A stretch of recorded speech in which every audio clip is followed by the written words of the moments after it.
So speaking of security, you have just, as you just heard, securing the future of energy and advancing a sustainable grid is one of the most important issues that we face today. And as emissions have no borders, our next panel of Groundbreakers is uniquely positioned to guide us through the much-needed transition to clean energy, which will support the prospects for a more resilient future. Please help me welcome to the stage our extraordinary Susan Uthayakumar, Chief Energy and Sustainable Officer for Prologis, who will guide us through this next session.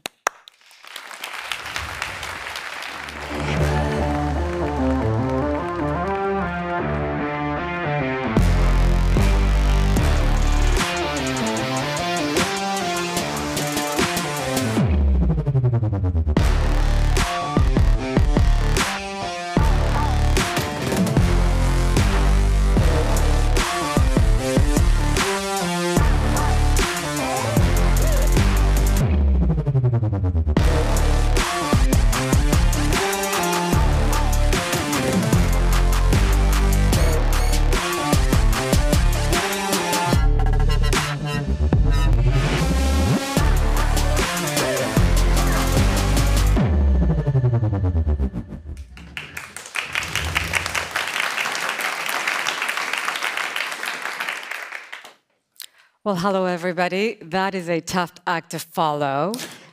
So we are going to be focusing this discussion on the energy transition and supply chain and the intersection of it. A fact for you, 80% of the emissions from the world comes from the production and consumption of energy. And if you think about how much of that energy is consumed in the supply chain, it's tremendous. So decarbonizing supply chain is really, really important to the world getting to the decarbonization goals that it has. So with me are three experts, hopefully three experts today. I will wait for Jean-Pascal to join, but Toby, so you have been a proponent of transparency in the global energy market. You've been a critical component of UK and utilities determining how to have transparency in electricity. And I can see Jean-Pascal behind me. I've had the great pleasure of working with him for many years, and he has been a proponent of sustainability and decarbonization way before it was the mainstream. And in fact, he says, and I remember this so clearly, that access to energy is a basic human right, and the future is electric. Welcome, Jean-Pascal. And then also with me is Amund. You know, you have been the former deputy energy minister for Norway. You have been working on the pathway for Europe to get to decarbonization. So what I look forward to is a discussion on what should we all be thinking about as we think about the future. So with that, I'm going to start with you, Amund.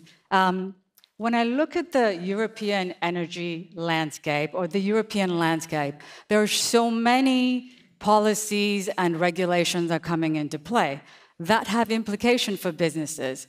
Can you walk us through and level set what we can anticipate? Yeah, thank you, Susan, for having me and for inviting me to this conference. In general, our view is that the trajectory on energy transition is set in Europe, even after a couple of very difficult years in energy after the Russia-Ukraine war started. The transition with doing more renewable energy, phasing out fossil fuels is ongoing. That also means that there's more regulation coming down the line, as you say, on issues where businesses, both European and bigger international businesses, have to disclose what they're doing. They have to know what their suppliers and sub-suppliers are doing, have to disclose their second and third order emissions. At the same time that's happening, there's also a political fracture in the way European and to some extent world politics is working. There's geopolitical tension. And you see populist movements on the rise in European national parliaments, but also in the European Parliament. And that makes it hard for politicians to make some of the more controversial or difficult decisions they have to make, either in technology choices or in land use and making the grids work and making it all stick together. So I think the general story for businesses such as yourself and the people in the audience is that the trajectory is set, so there'll be more regulation, more rules to comply with, but at the same time, the policy landscape and the political universe surrounding it is going to be less predictive for some time, where there'll be less political air cover, basically, for what you're going to have to do day by day. But over time, the trajectory will be the same: more reporting, more compliance, and more climate politics. Yeah, the landscape is difficult for us to understand who are in this day to day, and for those that are not really focusing it on a regular basis, it's a hard thing to understand and overcome. So what should businesses be anticipating? And you made a great point. It's just not a European landscape. It actually has implications globally. Well, I think in general, and there have been discussions about this all day, there's a significant first mover advantage in being compliant with the regulation, being ready for whatever move the politicians are making. I think where it's important to sort of keep a level head is that even though the politics of the world, the national governments and European level will go slightly back and forth, the line of movement is the same, which means that even in periods where you might not feel that you get enough sort of value for your money, you don't get enough ability to showcase the valuableness of your investments, they're still going to pay off over time. And that's also something that we as Eurasia Group help clients sort of showcase how following their overall political trajectory is valuable for both clients and customers. Correct. Jean-Pascal, I'm going to come to you. As I said earlier, you have been speaking of sustainability way before it was a popular term. When did you think about that angle, and what gave you the courage, really, to focus on that so many years ago? Look, Susan, well, first, really good to be with you. Good afternoon to all of you. Sorry I can't be in London. It's not for carbon footprint reasons, but due to my agenda. Look, when you work in energy, which has been my case for the past 40 years, and certainly 20 years when I was appointed as the CEO, you soon realize that you are at the core of two contradicting but yet essential challenges. One is progress, and the second one is sustainability. Why progress? Because energy is a fundamental human right. If you don't have access to energy, your life is miserable, and it can hit some unexpected geographies. Like during the Ukraine crisis, 10% of the Europeans couldn't heat correctly their apartment. On sustainability, because of course, energy, the way we consume, produce, is a reason for 80% of carbon emission, therefore the fundamental reason for climate change.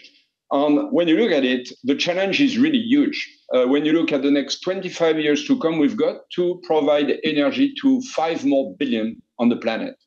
1 billion who today don't have access at all to energy, 2 billion who will join us on the planet, mainly in emerging countries, and 2 billion today who have a little bit access to energy, but not enough to get the right level of education on life.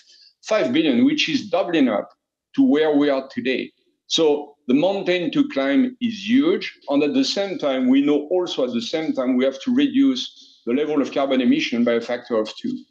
So you tell me what was the motivation for Schneider to focus technologies on that issue? Well, I would say, well, the incredible challenge it represents, this is a challenge of our generation. And I would say it's a business opportunity. I mean, companies like those cases where technology needs to resolve things which are really difficult to solve. And we focus on 2 disruptions. One is digitization, I would say the episode 2 of the Internet of Things, and that incredible combination of technologies coming to maturity at the same time, IoT, big data, digital twins, AI. And the second one is the world being much more electric with massive energy transition coming from IT, coming from electric vehicles, coming from the way to cool and heat buildings based on heat pumps rather than on boilers. And those things come to maturity exactly at the same time, and they allow more efficiency with digitization and decarbonization thanks to green electrification.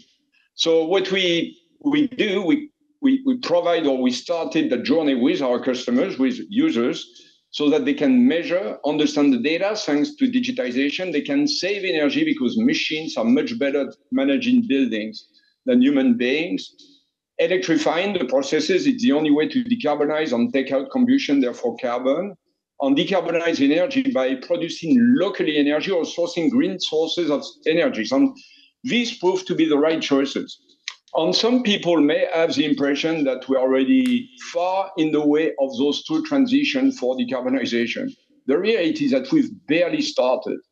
The world has been stagnating at 20% of energy consumption under the form of electricity for the past 10, 20 years. 20%. It was very stable. Well, the IEA is saying that in 2050, it's going to be 50%.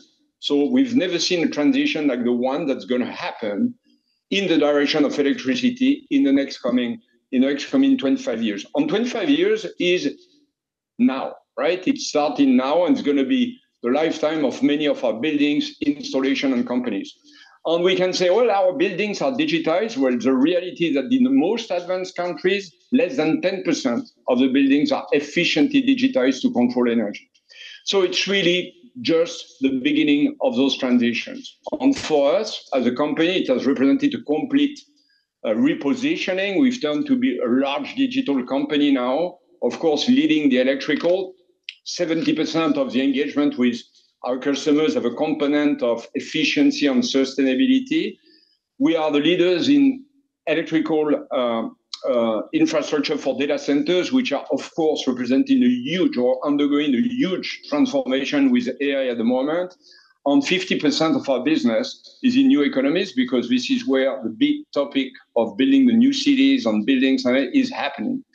So that's what why we engage onto that path. All over the path, there are people opposing sustainability and economics. So I think when you manage to align sustainability and economics, then you are in a very good path. Yeah, you know, I think what you just described is a great example of purpose and profit living together. And you also spoke about the pivotal shift actually leading to new ways of doing business. Jean-Pascal, I'm going to switch topics and ask you about a very polarizing topic. So ESG, these days, you know, you have two divided camps. How should businesses be thinking about it? And how are you approaching that at Schneider Electric? Susan, tell me one thing which is not getting politicized and polarized today, right? So what's important, it's your direction. It was said in a previous panel, what do you believe in? I think the movement is already launched. The movement is unstoppable. You've got 6,000 large companies in the past 6 years who committed to neutrality, carbon neutrality, net zero, certified by SBTi. Those 6,000 companies, that was yesterday, probably 7,000 as we speak, they take along all of their scope 3, tens of thousands companies. You want to work with Schneider, you've got to respond of those things, because otherwise you are part of my scope 3, and I can't take you on board. Reporting is coming. I'm not a big fan of reporting. This is very un-French what I'm saying, but at the end of the day, we're going to have to report on our non-financial impact. And the most important, I think most of us prove every day that the business case for sustainability is strong. At the end of the day, chasing carbon or chasing for more efficiency is being more productive. And if I can run my company on 1/10 of the energy which is needed by my competitor, I'm in a very much better shape to develop in emerging countries and everywhere in the world. There was a study done at the beginning of this year by the World Economic Forum, cross industries, all the companies of the World Economic Forum. And they came, not me, not Schneider, to the conclusion that applying existing technology to energy efficiency can save on the present energy generation or consumption 30%, and that will bring an economic return of 2 trillion a year by investing over 10 years, less than 14 trillion, which is a payback probably in average between 7 or 8 years. So many of the things we do today with our customers have a return on those 3 years. And they are here to last for the next 50 years, right? So I would say the biggest motivation or the biggest impact we can have to accelerate this is providing solutions with a great economic return. And this is happening as we speak. Toby, Amund, this is a really important topic. Should companies focus on sustainability, and why? Want to go first? I think, I mean, really, as Jean-Pascal said, there needn't be a choice, right, between costs and reducing your emissions. We're moving into a world with the deployment of clean energy to one where the price of electricity at certain times of day is going negative, right? We're seeing negative pricing when we see high volumes of wind and solar on the grid all across Europe, including the US. And that means businesses can be paid to consume energy. And so we need a total rethink of what we mean by energy efficiency. It's not only about reducing your consumption, it's also about how do we participate in as a system, right, which is connected through the electricity networks. And I think there's a huge win for companies that can really capture that and invest in the technologies that enable them to do that. And it starts with getting hold of the data and the transparency, and that's kind of where we're focused. Well, I think that's very true. And I think if you look at European businesses right now, energy costs in Europe are higher than most other industrial areas, higher than the US, higher than parts of Asia.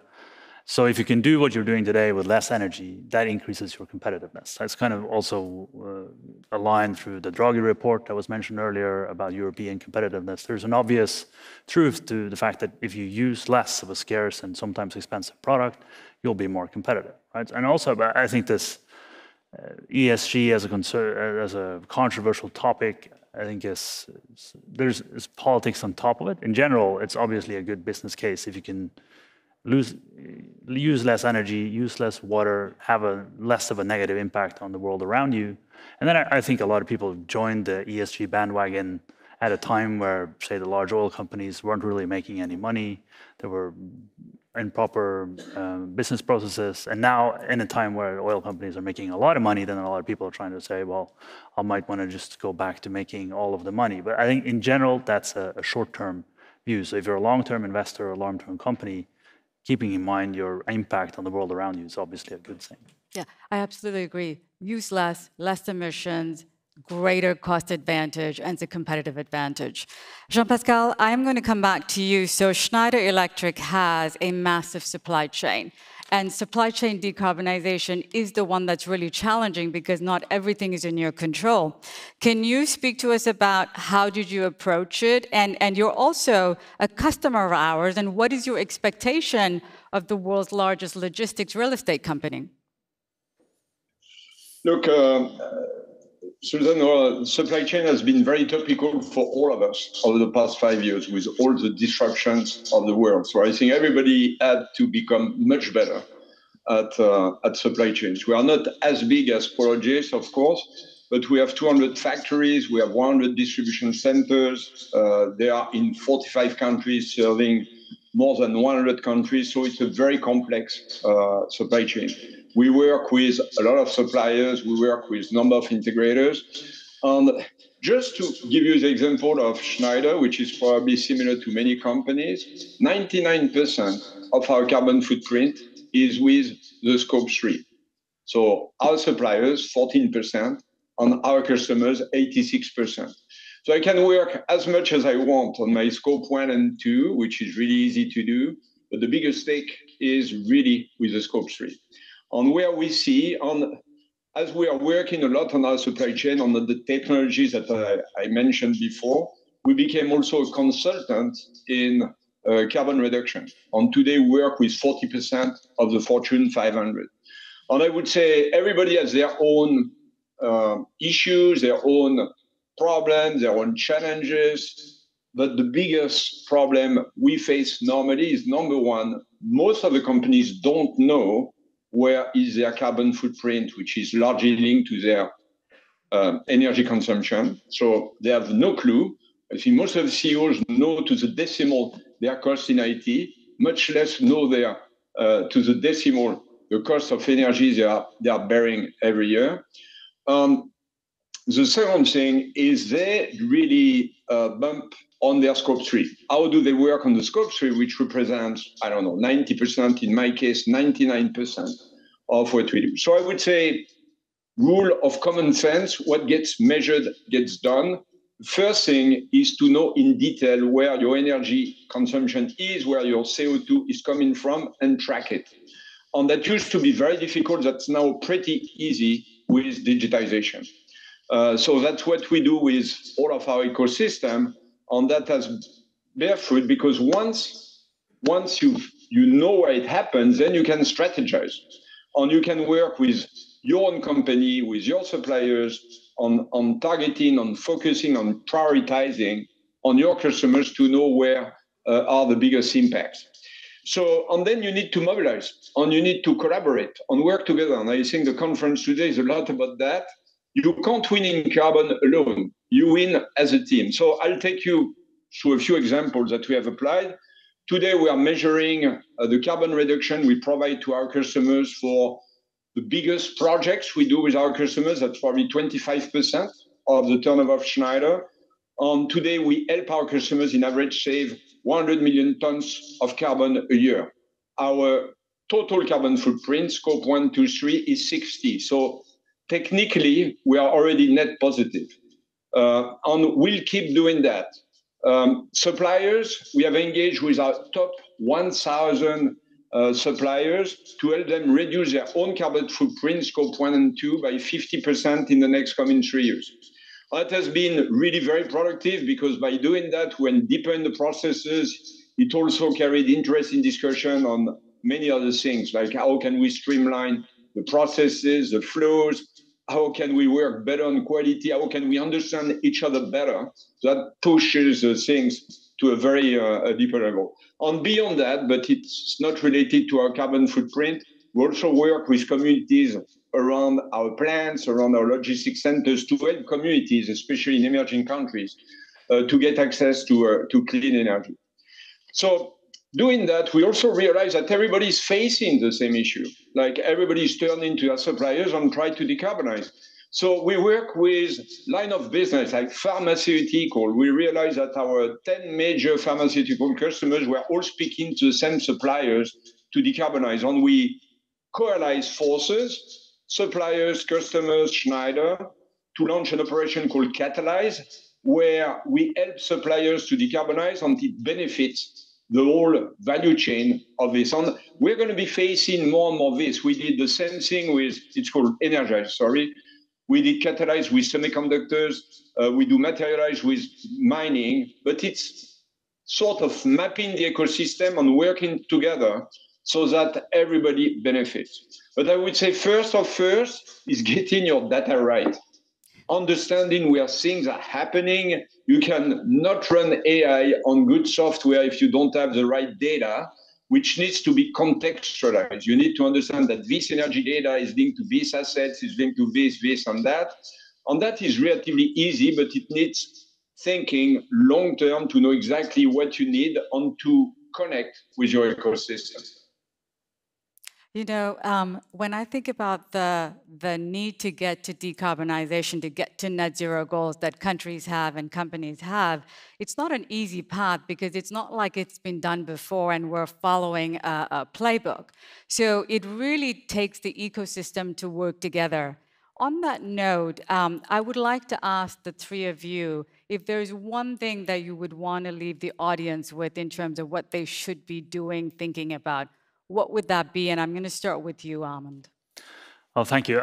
I think some excellent points have been made here. I think the point about knowing what your emissions are, be prepared to do more due diligence, more reporting, and be prepared for sort of the politics of it to move overall in a direction of more focus on climate, more focus on supply lines, more focus on being able to defend yourself politically and in reporting, and potentially even legally for some cases, on what you're doing, what your suppliers are doing.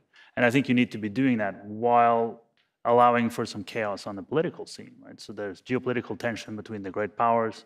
There are 2 wars going on, or conflicts going on in the world.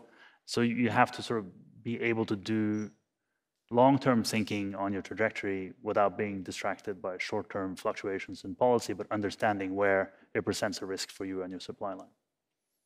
Toby, transparency. Bring that home in terms of what are your final thoughts for the audience? Yeah, I think, well, going back to what you said right at the beginning, which is 80% of our emissions comes from energy in one form or another. And that means, you know, we can solve 80% of emissions by solving energy. And we actually kind of know the direction of travel about how we're going to do that. And that's through two things. One is electrification, and the other is through decarbonization of electricity, right? So pairing those things together, we can get to 80%. And that trend has started, but as Jean-Pascal says, we're a long way from getting to the end point. And what really matters is how quickly we go through that process.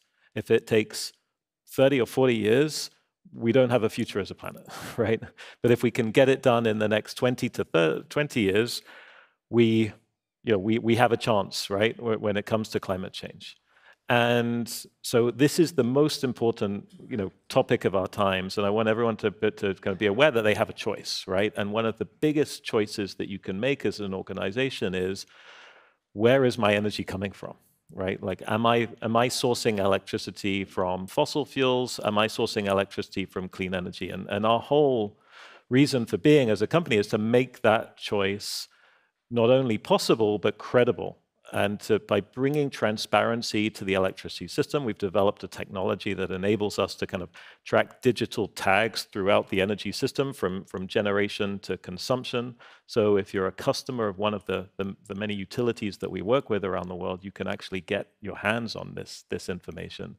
And that allows you to then take actions to see when your energy is coming from clean sources and then do something about the remaining emissions. And so it's really, I think, all of us have a responsibility and have the capability to actually make a difference and get us down that curve towards a carbon-free energy system as quickly as possible. Jean-Pascal, you have the last word.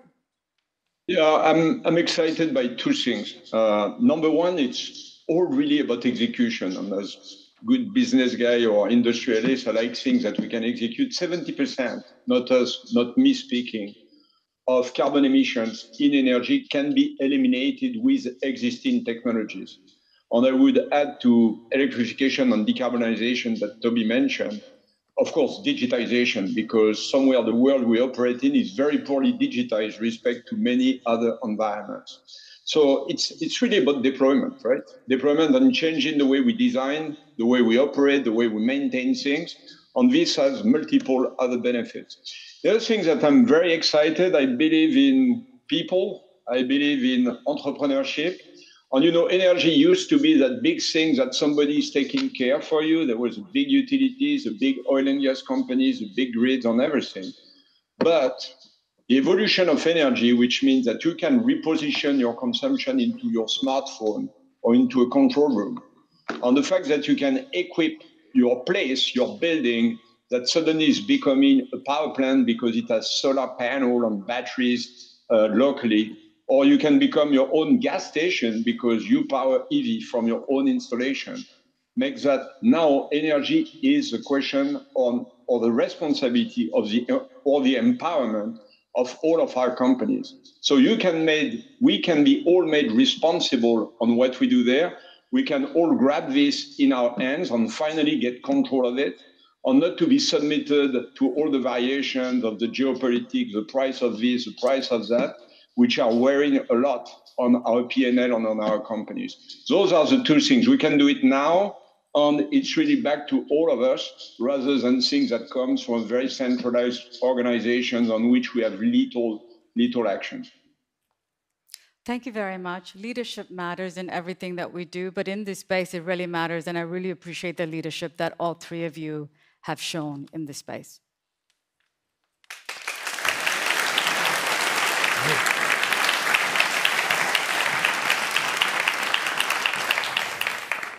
Thank you so much, Jean-Pascal, Amund, Toby, and Susan. It's clear under your leadership the health of our prospects, or I'm sorry, the energy prospects will be so much brighter. Thank you so much.